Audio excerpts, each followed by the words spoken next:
दोस्तों नमस्कार। जय हिंद जय भारत। नाम रमेश सिंह, ठगी पीड़ितों की आवाज़, संगठन का राष्ट्रीय अध्यक्ष, संगठन का संस्थापक। आज फिर आप लोगों के बीच में उपस्थित हुआ हूँ।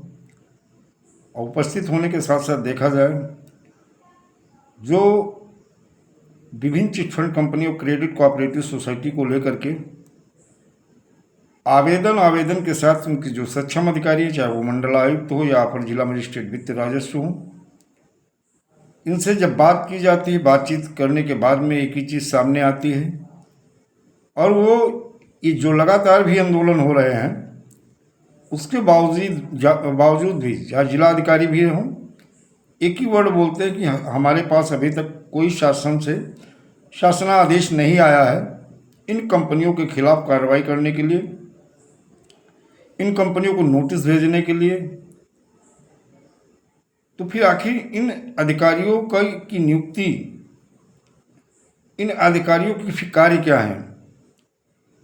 विभिन्न चिटफंड कंपनी और क्रेडिट कोऑपरेटिव सोसाइटी के माध्यम से लगातार स्कैम हो रहे हैं। इसके लिए इनके लिए कहीं अलग से आदेश आने हैं या शासनादेश आना है या सरकार ऐसा कोई आदेश करेगी।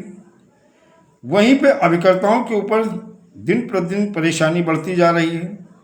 यहाँ तक कि बहुत जगह से ऐसी भी जानकारी आ रही है कि कुछ थाना अध्यक्षों के माध्यम से निवेशकों को उकसा करके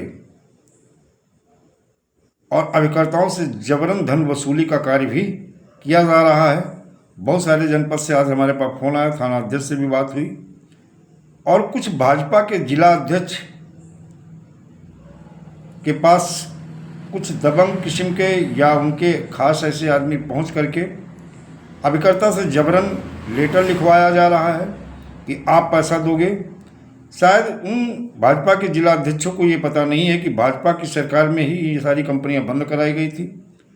और कंपनियां बंद करवाने के बाद में जो कानून बना वर्ष 2019, इस कानून के माध्यम से विभिन्न चिटफंड कंपनी और क्रेडिट कोऑपरेटिव सोसाइटी का भुगतान जो इस एक्ट के सक्षम अधिकारी मंडला आयुक्त या सहायक मंडला आयुक्त हैं, इनके माध्यम से होना था।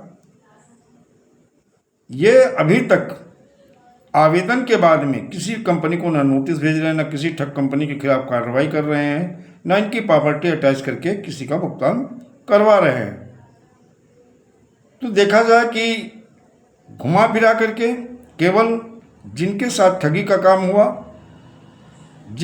जो बेरोजगार हो गए और जिनसे जबरन धन वसूली हो रही, ये भी विक्टिम है, अपराध पीड़ित हैं, इनका अपना भी पैसा जमा है और इनके साथ अन्याय नहीं बल्कि ये हम कहेंगे अत्याचार हो रहा है। कंपनी के खिलाफ पुलिस को एफआईआर दर्ज करके कार्रवाई करनी चाहिए। तो पुलिस के पास अगर कोई भी अभिकर्ता कंपनी के खिलाफ एफआईआर दर्ज करवाने जाता है तो उनकी एफआईआर नहीं लिखते हैं और जैसे ही किसी निवेशक के माध्यम से अभिकर्ता के खिलाफ प्रार्थना पत्र दिया जाता है, बहुत तेजी के साथ एक्शन में आते हैं और जबरन धमका करके तुमको जेल भेज देंगे, तुम्हारे पर ये धारा लगा देंगे, तुम्हें इतने साल के लिए जेल हो जाएगी, धमका करके जबरन धन वसूली का काम स्वयं पुलिस भी करा रही है। ये आज मामला कई जगह से आया हमारे, चाहे आजमगढ़ हो या अन्य जगह हो। आज थाना अध्यक्षों से हमारी बात हुई, मैंने चीज़ें बताई कि अगर देखा जाए केंद्रीय राज्य का कानून जो पीआईडी एक्ट 2016 यानी वित्तीय अधिष्ठान जमा करता है, हित संरक्षण अधिनियम 2016, जिसमें सक्षम अधिकारी अपर जिला मजिस्ट्रेट वित्त राजस्व को बनाया गया, पोर्टल भी आ गया, आवेदन भी हुए और नोडल अधिकारी पुलिस अधीक्षक अपराध को बनाया गया है। और अभी तक इन अधिकारियों ने किसी भी निवेशक का न तो भुगतान करवाया, न किसी कंपनी के खिलाफ कोई एक्शन लिया है। और कंपनी यानी ठगों के खिलाफ एक्शन लेने में बिल्कुल पुलिस 1% भी न तो सक्रियता दिखाती है, न उनका कोई रुचि और इंटरेस्ट है।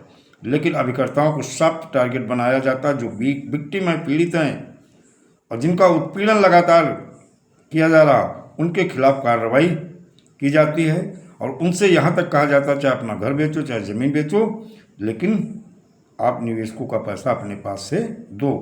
अगर यही कार्रवाई ठगों के खिलाफ करते, ठग कंपनी या क्रेडिट कोऑपरेटिव सोसाइटी के खिलाफ करते, तो शायद निवेशकों का धन, उनका जो जमा धन है वो पुनर्भुगतान हो सकता था, उनका पैसा मिल सकता था। लेकिन शासन प्रशासन और पुलिस की लापरवाही की वजह से आज निवेशक भी दर दर भटक रहा है और अभिकर्ता आत्महत्या कर रहा है या पलायन कर रहा है या आत्महत्या के लिए मजबूर है। दोस्तों, हम आप सबको जागरूक होना होगा और नवंबर में एक बड़े आंदोलन के बाद में ये तय है, राज्य सरकार हो या केंद्र सरकार, इन्हें भुगतान तो करना ही पड़ेगा। अगर नहीं करेंगे तो जिस कुर्सी पे विराजमान होकर के ठगों को बचा रहे हैं, ये कुर्सी धराशायी होगी। दोस्तों, जय हिंद, जय भारत, वंदे मातरम।